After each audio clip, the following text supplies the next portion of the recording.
وآدم بين الماء والطين صدق الله مولانا العظيم وبلغنا رسوله النبي الأمين المتين الكريم ونحن على ذلك من الشاهدين والشاكرين والحمد لله رب العالمين. لقد من الله على المؤمنين إذ بعث فيهم رسولا. بلا تبعید کے آئیے نبی اور آل نبی پر ایک بات درود شریف پڑھے بابا سے بلند اللہ محمد صلی اللہ علیہ وسلم نحن بعد محمد صلی اللہ علیہ وسلم سلام علیکم یا رسول اللہ صلی اللہ علیہ وسلم. ہمیشہ نہیں رہنا اس دائرۂ فانی میں، ہمیشہ نہیں رہنا اس دائرۂ فانی میں، کچھ اچھے کام کر جائیں 4 دن کی زندگانی میں، کچھ اچھے کام کر جائیں 4 دن کی زندگانی میں. غموں کے شہر میں آ کر حسین لکھتا ہوں، غموں کے شہر میں آ کر حسین لکھتا ہوں، اور لہو کے دیپ جلا کر حسین لکھتا ہوں، اور مجھے کچھ ایسی مست ہے حسین لکھنے کی، ہوا میں رنگ اڑا کر حسین لکھتا ہوں.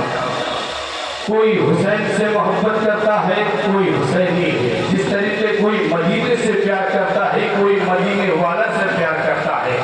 بڑے بڑے قلمگار آئے، بڑے بڑے رائٹر آئے، لیکن جس نے اپنے قلم، بڑے بڑے قلمگار آئے، اپنے قلم کو اٹھایا، اس نے جس کو جس سے پیار تھا وہ اس کی تحریر لکھتے ہوئے نظر آیا. جس کو جس سے پیار تھا وہ اس کی عقیدت کرتے ہوئے نظر آیا. کسی نے قلم اٹھایا تو اس نے پیش کی اپنی کہ آگرے کا تاج محل آیا. کسی نے قلم اٹھایا اس نے عقیدت پیش کی اپنی کشمیر کی حسین وادی آیا. کسی نے قلم اٹھایا اس نے عقیدت پیش کی اپنی کہ لکھنؤ کی شام آیا. لیکن جب میں بریلی گیا، اعلیٰ حضرت کی چوکٹ کو پکڑ کر کھڑا ہو گیا، میں نے کہا میرے آقا امام احمد رضا تو بتا تیری نظر میں کون اعلیٰ؟ اعلیٰ حضرت ارشاد فرماتے ہیں نہ آگرے کا تاج محل اعلیٰ، نہ دہلی کا لال قلعہ اعلیٰ، نہ کشمیر کی حسین وادی اعلیٰ، نہ لکھنؤ کی شام اعلیٰ، نہ بنارس کی صوبہ اعلیٰ، بلکہ اعلیٰ حضرت فرماتے ہیں سب سے اعلیٰ و اعلیٰ ہمارا نبی، دونوں عالم کا دولہ ہمارا نبی، سب سے اعلیٰ و اعلیٰ ہمارا نبی. یہ وہ ہے کہ جنہوں نے اس امت کے لیے رونا شروع کیا تو آپ کے آنسو اتنے نکلے کہ آپ کی داڑھی مبارک تر ہو گئے. آنسو سے صرف اس امت کے لیے آپ نے جب رونا شروع کیا تو آپ کی رخسار مبارک تر ہو گئی آنسو سے. صرف اس کے لیے، اس امت کے لیے حضرت حسین نے شہید ہوئے شہدائے کربلا میں جب حسین تشریف دنیا میں لائے، جبرائیل علیہ السلام سرکار کے پاس رجسٹر لے کر پہنچ گئے اور کہا یا رسول اللہ یہ بچہ آیا ہے، لیکن یہ اس لیے آیا ہے اس کی وہ کربلا میں اس کو شہید کیا جائے گا. ارے اس کے سارے تمام سبجیکٹ ہو گئے، لیکن حسین وہ ہے جس کا سینٹر کربلا ہوگا.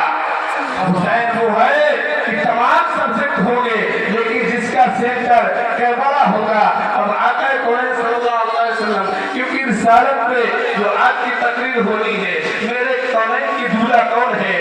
آقا وہ ہے کہ آقا کون صلی اللہ علیہ وسلم کی ایک صحابی رسول نے حضرت انس رضی اللہ تعالیٰ عنہ نے دعوت کی.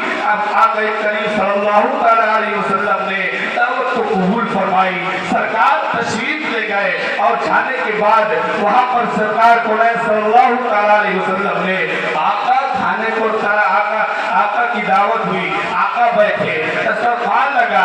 سرکار کونین صلی اللہ علیہ وسلم نے کھانا تناول فرمایا اور اس کے بعد آقا کی فضیلت وہ ہے، آقا وہ ہے کہ اگر پروردگار عالم کو آقا کو بھیجنا مقصود دنیا میں نہ ہوتا تو پوری کائنات کو رفائدہ نہیں کرتا.